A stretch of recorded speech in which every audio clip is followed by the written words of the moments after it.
So flashing muna tayo. Ayan.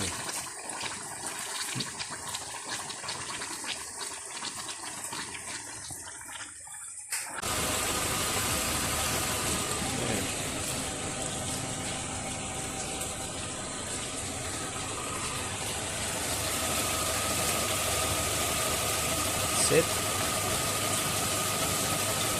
Wala na yung coolant. It's all clear na. So konting flashing lang and then balik na tayo sa coolant.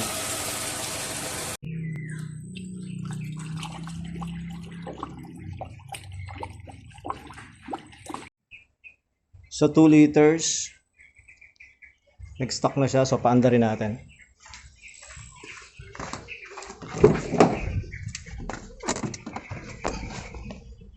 Okay.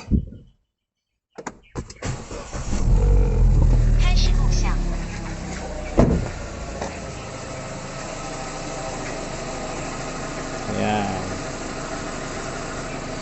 Kaya mababaw sa umpisa kasi wala tong thermostat, tinanggalan to ng mismong kasa because of the design ng radiator na ito. Iba ang design ng radiator na ito. So mamaya maya kakalma na yan.